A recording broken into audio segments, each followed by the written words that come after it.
হযরত সাইমা সাদিয়া বিনতে হারিস আলাইহিস সালাম ওনার সম্পর্কে একটু আলোচনা করি। তিনি হযরত সাইমা রাদিয়াল্লাহু তাআলা আনহা নামে বেশি পরিচিতা ছিলেন।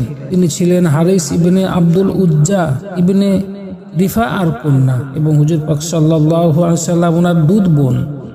পবিত্র দিন ইসলাম ওনার বলবালা প্রসারের লক্ষ্যে একদল মুজাহিদ বনু হাওয়াইজিন গোত্রে অভিযান চালান। এর ফলে গনিমতের মাল ও অন্যান্যদের সাথে হযরত সাইমা রাদিয়াল্লাহু তাআলা আনহা তিনিও মুসলমানগণের অধীনে আসেন। হুজুর পাক সাল্লাল্লাহু আলাইহি সাল্লাম ওনার খিদমতে আনা হলে তিনি বলেন, ইয়া রাসূলুল্লাহ সাল্লাল্লাহু আলাইহি সাল্লাম, আমি আপনার দুধ বোন। এর প্রমাণ হিসাবে কিছু আলামত উল্লেখ করলে তা দেখে হুজুর পাক সাল্লাল্লাহু আলাইহি সাল্লাম ওনার চোখ মোবারক অশ্রুসিক্ত হয়ে পড়ে।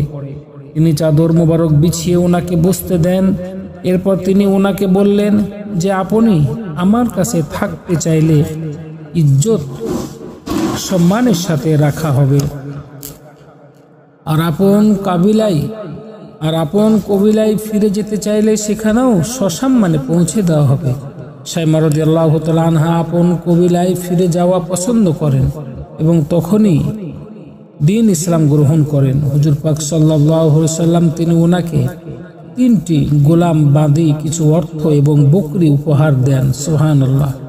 মুহাম্মদ ইবনে মুআল্লা তারকিস গ্রন্থে উল্লেখ করেছেন যে হুজুর পাক সাল্লাল্লাহু আলাইহি সাল্লাম তিনি যখন খুব ছোট ছিলেন তখন ওনার সম্মানিতা দুধ বোন ওনাকে খাবার খাইয়ে দিতেন। সুবহানাল্লাহ। আর তখন তিনি এই কবিতাটি আবৃত্তি করতেন, ইয়া রব্বানা বকি লানা মুহাম্মাদ হাত্তা আরা ইয়াফআ ওয়া আমারাদ। হে রব, আমাদের জন্য মুহাম্মদ সাল্লাল্লাহু আলাইহি সাল্লাম ওনাকে বাঁচিয়ে রাখুন, এমনকি আমরা যেন ওনাকে জওয়ান দেখি। সুবহানাল্লাহ। এরপর আমরা যেন ওনাকে একজন সম্মানিত সাইয়্যিদ হিসাবে দেখি। যখন ওনার প্রতি শত্রুতা পোষণকারী দুশমনরা হবে ওনার অনুগত, ওনাকে স্থায়ী ইজ্জত দান করুন। সুবহানাল্লাহ। কতই না সুন্দর উত্তম আরজি ছিল যা মহান আল্লাহ পাক ওনার দরবারে অক্ষরে অক্ষরে কবুল হয়েছে। বলেন সুবহানাল্লাহ। রাসূল সাল্লাল্লাহু আলাইহি সাল্লামের কি সুন্দর আদর্শ ছিলেন।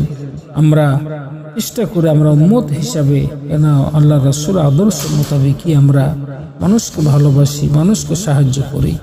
আল্লাহ সেই তৌফিক আমাদের সকলকে দান করুক। বলুন আমিন। আসসালামু আলাইকুম।